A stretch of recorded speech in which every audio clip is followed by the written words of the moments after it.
स्वागत है फिर से आप सभी का एक बार मेरे YouTube चैनल पे। आज फिर से मैं आप सभी के लिए क्लास 11th के पॉलिटिकल साइंस का इंपॉर्टेंट टॉपिक जो है, जिसे हम कह सकते हैं कि हमें संसद की आवश्यकता क्यों है या फिर क्यों होती है, सिलेबस में जोड़ा गया है। 11th क्लास के पॉलिटिकल साइंस में बहुत ही महत्वपूर्ण है। तो आइए शुरुआत करते हैं कि हमें संसद की आवश्यकता क्यों होती है। देखिए, संसद की आवश्यकता से पहले हम आपको थोड़ा सा इंजॉय करवा देते हैं कि ये हमारा संसद है। संसद वो होता है जिसमें सांसद सभी का बैठक होता है। ये लोग बैठ के आपस में बातें करते हैं या फिर किसी भी मुद्दे के ऊपर राय विचार और सुझाव करते हैं। तो देखिए, ये दोनों जो संसद है वो हमारे भारतीय संसद के रूप में जाना जाता है। तो सबसे पहले तो आप ये जान लीजिए कि संसद कहते किसे हैं, संसद क्या होता है। तो देखिए, संसद जो है वो केंद्र सरकार की विधायी अंग है। केंद्र सरकार समझते हैं ना, ऐसी सरकार। देखिए, केंद्र सरकार और राज्य सरकार दोनों में अंतर है। राज्य सरकार वो होते हैं जिनका उपलब्धि राज्यों के अंदर होता है, और केंद्र सरकार के अंदर पूरे देश के अंदर की प्रणाली या शक्ति होती है, तो उसे हम केंद्र सरकार कहते हैं। तो यहाँ पे सीधी सी बात है, केंद्र जो है वो संसद केंद्र सरकार का विधायी अंग होता है। संसदीय प्रणाली जिसे सरकार का वेस्टमिंस्टर मॉडल भी कहते हैं, याद रखिएगा, एक नंबर में ये पूछा जाता है। इसे अपनाने के कारण, मतलब इसे एब्जॉर्ब करने के लिए, अपने अंदर शामिल करने के लिए भारतीय लोकतंत्र व्यवस्था में संसद की एक विशिष्ट एवं केंद्रीय स्थान रखती है। संविधान के 5वें भाग के, मतलब जो संविधान हमारा कॉन्स्टिट्यूशन है, उसके 5वें भाग के अंतर्गत अनुच्छेद 79 से अनुच्छेद 122 में संसद के गठन, मतलब संसद के निर्माण, संरचना, इसकी बनावट, अवधि मतलब समय काल, अधिकारियों मतलब इसके अंदर कार्य करने वाली आधिकारिक शक्तियां, प्रक्रिया प्रोसेस क्या है, विशेषाधिकार कौन कौन से अधिकार दिए गए हैं, एवं शक्ति क्या क्या पावर इन्हें मिले हैं आदि के बारे में वर्णन किया गया है।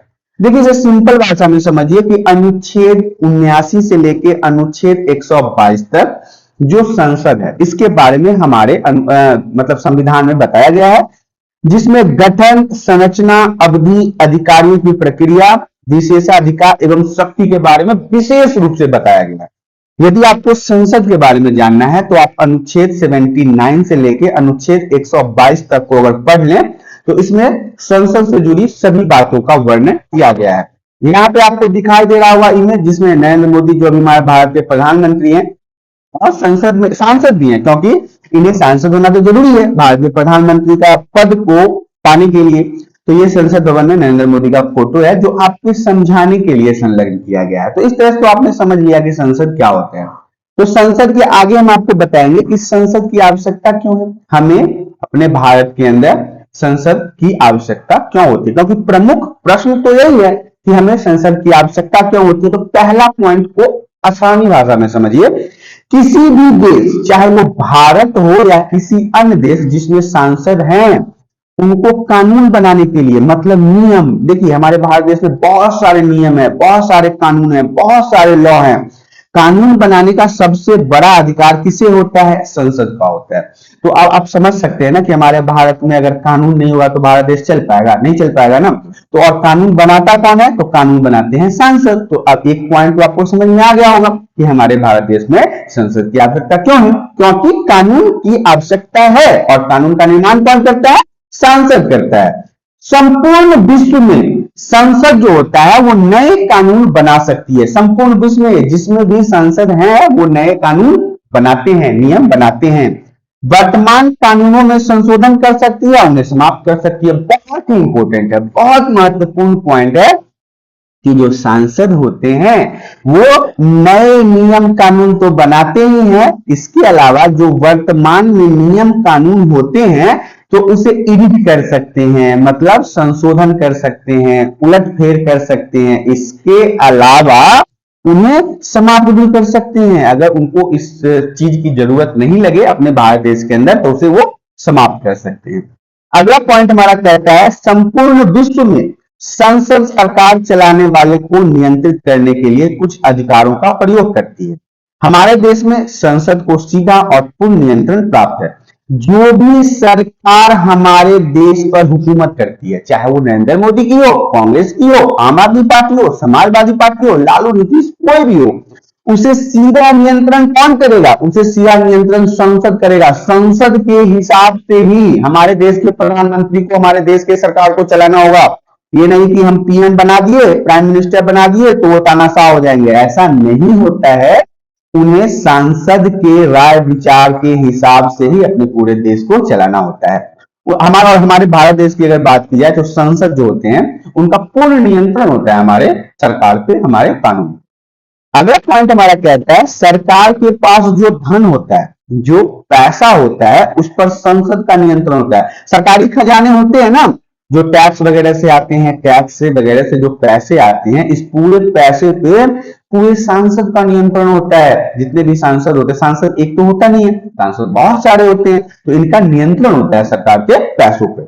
अधिकांश देशों में संसद की स्वीकृति के बाद ही सार्वजनिक धन का व्यय किया जा सकता है। देखिए बहुत सारे ऐसे कंट्रीज हैं अभी अवेलेबल जिसमें जो सरकारी खजाने होते हैं, उन सरकारी खजानों का उपयोग सभी सांसद के स्वीकृति, जब तक सारे सांसद उस पर स्वीकृति नहीं देंगे, आप उन पैसों को खर्च नहीं कर सकते। आप उस पैसे से सड़क नहीं बनवा सकते, आप उस पैसे से हॉस्पिटल नहीं बनवा सकते, आप उन पैसों से स्कूल नहीं बनवा सकते, जब तक कि सारे सांसद उस पर अपनी स्वीकृति ना दे दे। हाँ, अगर सांसद सारे अपनी स्वीकृति दे देते हैं तो आप उससे देश के भलाई के लिए किसी भी प्रकार के कार्यों को कर सकते हैं।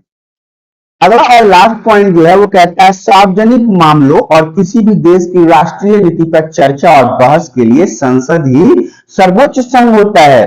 देखिए हमारे भारत के अलावा भी हमारे बहुत सारे पड़ोसी देश है, चीन है, बांग्लादेश है, पाकिस्तान है, नेपाल है, बहुत सारे पड़ोसी देश हैं।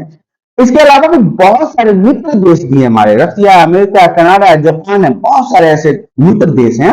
इनके राष्ट्रीय नीति पर, मतलब एक देश की जो नियम कानून होती है उस पर भी बहस और चर्चा करने के लिए संसद जो होता है वही सर्वोच्च संघ होता है। इसी के माध्यम से हम अपने राष्ट्रीय नीति का निर्माण करते हैं। संसद किसी भी मामले में सूचना मांग सकता है। भारत के अंदर सरकार से किसी भी मुद्दे पर संसद जो है कहेगा भैया इसकी पूरी जानकारी दीजिए हमें।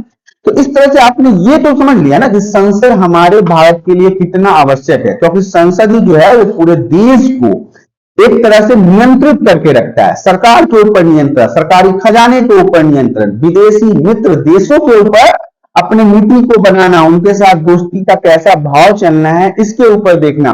तो इस तरह से आपने समझा कि हमारे देश को संसद की आवश्यकता क्यों होती है।